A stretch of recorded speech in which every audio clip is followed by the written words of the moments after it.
ធានបទយើងថ្ងៃនេះយើងនឹងទៅចែកគ្នាអំពីច្បាប់ស្តីពីសិទ្ធិទទួលបានព័ត៌មានហើយជាពិសេសតើច្បាប់នេះជំរុញអីខ្លះទៅដល់ការវិនិយោគគម្រោងវិនិយោគផ្នែកសាធារណៈឬក៏ដូចវិស័យឯកជនអញ្ចឹងបាទសម្រាប់ខ្ញុំនៅក្នុងនាមជាអ្នកសារព័ត៌មានជាដំបូងនៅពេលដែលយើងអាចទៅសេព័ត៌មានមួយចេញបានយើងចាំបាច់ដំបូងគឺប្រមូលព័ត៌មានតទៅបានទាំងអស់បានយើងអាចទៅសេចេញផ្សាយមកបានមិនត្រឹមតែព្រឹត្តិការណ៍អីមួយយើងផ្សាយទៅបានអាហ្នឹងអាចមានស្ថាប័នមួយចំនួនគេអាចធ្វើទៅបានគេហៅថា breaking news តែសម្រាប់នៅកម្ពុជាភាគច្រើនព័ត៌មានដែលយើងធ្វើគឺយើងផ្ដោតលម្អិតទៅលើបញ្ហាមួយហ្នឹងឲ្យបានគ្រប់ជ្រុងជ្រោយទាំងអស់អញ្ចឹងវាត្រូវការឲ្យខ្ញុំប្រមូលព័ត៌មានពីគ្រប់ភាគីពាក់ព័ន្ធមិនថាទាំងវិស័យឯកជនអ្នកដែលពាក់ព័ន្ធហ្នឹងមិនថាអង្គការក្រៅរដ្ឋាភិបាលឬមួយក៏ខាងរដ្ឋាភិបាលខ្លួនឯងផ្ទាល់ក៏ដូចជាពលរដ្ឋទេអញ្ចឹងតកតងជាមួយនឹងការប្រមូលព័ត៌មាននេះកន្លងមកខ្ញុំចង់លើកពីបញ្ហាប្រឈមមួយចំនួនដែលខ្ញុំក្នុងនាមជាអ្នកសារព័ត៌មាននឹងពិបាកនៅក្នុងការស្នើសុំព័ត៌មានពីដៃគូមួយចំនួនជាពិសេសអ្នកដែលដើរតួនាទីសំខាន់ហ្នឹងគឺខាងរដ្ឋាភិបាលពិបាកនៅក្នុងការស្នើសុំព័ត៌មានមួយចំនួនតកតងជាមួយនឹងរឿងគម្រោងវិនិយោគមានរឿងមួយចំនួនទៀតហ្នឹងជារឿងដែលលម្អិតដែលយើងជាអ្នកសារព័ត៌មានចង់បង្ហាញថាកន្លែងហ្នឹងវាមានបញ្ហាគេយើងចង់បង្ហាញពីតម្លាភាពនៃករណីហ្នឹងឧទាហរណ៍ជាទូទៅដូចសម្រាប់ខ្ញុំនៅពេលដែលយើងជាអ្នកសារព័ត៌មាននៅពេលដែលយើងមានរឿងអីមួយអញ្ចឹងយើងតែងតែខលទូរស័ព្ទទៅសម្ភារប្រភពរបស់យើងឧទាហរណ៍ខ្ញុំឧទាហរណ៍ចាស់ស្ដែងខ្ញុំលើកមុននោះខ្ញុំធ្វើរឿងតាក់ទងជាមួយនឹងគម្រោងវិនិយោគរ៉ែមាសនៅខាងកំពង់ធំអញ្ចឹងបញ្ហារបស់ខ្ញុំហ្នឹងគឺខ្ញុំពិបាកនៅក្នុងការតាក់ទងទៅខាងក្រសួងរ៉ែឲ្យផ្ដល់ព័ត៌មានមួយចំនួនអំពីក្រុមហ៊ុនវិនិយោគរ៉ែនៅខាងកំពង់ធំហ្នឹង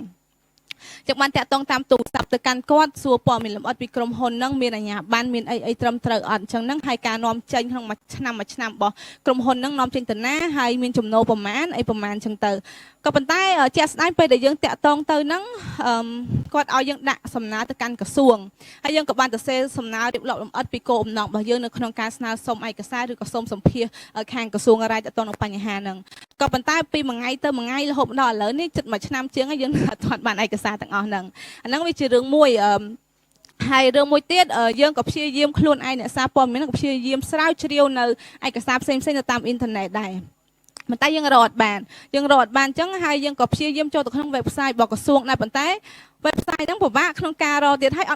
អត់មានសុវត្ថិភាពទៀត not secure website ដល់ពេលអញ្ចឹងយើងពិបាកនៅក្នុងការធានានៅការងាររបស់យើងអាចធ្វើទៅបានហ្នឹងវាមានគ្រប់ជ្រុងជ្រោយទាំងអស់នៃអ្នកភាគីពាក់ព័ន្ធព្រោះពេលរឿងដែលយើងធ្វើចេញទៅមិនមែនមានតែពលរដ្ឋដែលអ្នកនិយាយថាក្រុមហ៊ុនហ្នឹងបានបញ្ចេញនៅសារធាតុពុលចូលទៅក្នុងបន្លាយអីចឹងទេ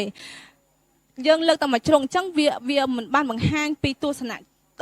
គ្រប់ជ្រុងជ្រោយពីភាគីពាក់ព័ន្ធទាំងអស់អញ្ចឹងនៅពេលរឿងមួយយើងធ្វើត្រូវការភាគីសម្លេងទាំងអស់ដើម្បីមកធ្វើម៉េចឲ្យដឹងឮបញ្ហាទាំងអស់ហ្នឹងហើយក្នុងនេះយើងជាអ្នកសារព័ត៌មានហ្នឹងគឺយើងព័ត៌មានដល់បញ្ហាទាំងអស់ហ្នឹងទៅឲ្យភាគីពាក់ព័ន្ធបានដឹងថាឥឡូវពលរដ្ឋជួបប្រទះបែបហ្នឹងតើខាងក្រសួងមានអីជាការឆ្លើយតបឬក៏មានឯកសារអីណែនាំថាក្រុមហ៊ុនហ្នឹងគឺបានសិក្សាវិតម្លៃផលប៉ះពាល់បរិស្ថានត្រឹមត្រូវហើយអញ្ចឹងឯកសារទាំងអស់ហ្នឹងហើយសម្រាប់ខ្ញុំជាអ្នកសារព័ត៌មាននៅពេលដែលត្រូវការចាំបាច់រម្ដងនោះគឺរឿងពិបាកពីខាងក្រសួងសម្រាប់តែពាក់ព័ន្ធហ្នឹងហើយពេលដែលយើងចេញផ្សាយរឿងដូចករណីខ្ញុំចេញផ្សាយរឿងហ្នឹងហើយពេលពួកខ្ញុំស្នើហ្នឹងគឺអត់បានឆ្លើយតបទេប៉ុន្តែពេលពួកខ្ញុំផ្សាយរឿងអត់2ថ្ងៃទៅពួកគាត់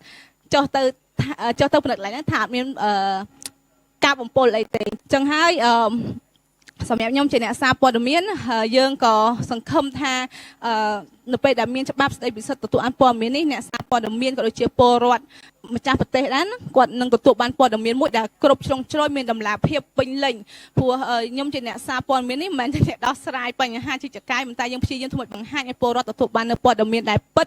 មានតម្លាភាពត្រឹមត្រូវហើយនឹងជួយដល់ពួកគាត់នៅក្នុងការសម្រេចចិត្តបានត្រឹមត្រូវអញ្ចឹងច្បាប់ស្តីពីសិទ្ធិទទួលបានព័ត៌មាននេះគឺមិនមែនដើរតួនាទីសំខាន់សម្រាប់អ្នកសារព័ត៌មានងាយស្រួលក្នុងការទទួលបានព័ត៌មានទេប៉ុន្តែក៏នឹងផ្ដល់ព័ត៌មានមួយឲ្យពលរដ្ឋក៏បានអានវិភាគគិតអំពីបញ្ហាណាមួយដែលត្រូវបានលើកឡើងមកហ្នឹងហើយនឹងជួយឲ្យគាត់ក្នុងការសម្រេចចិត្តឲ្យបានត្រឹមត្រូវ